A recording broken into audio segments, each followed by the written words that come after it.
Хижба обратил особое внимание на вопрос трудоустройства местного населения. Я бы вот прямо хотел бы вам зачитать объявление. Я не буду называть организацию, которая ищет новых сотрудников, но тем не менее. На летний период требуется 2 сотрудника для работы в гостинице города Га.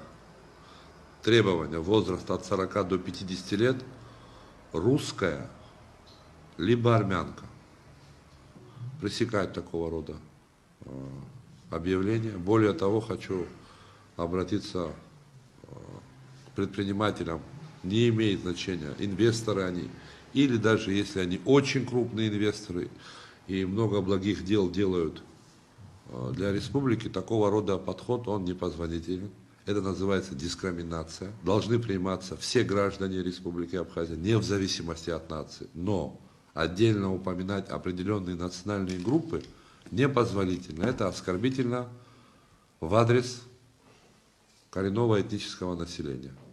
В ходе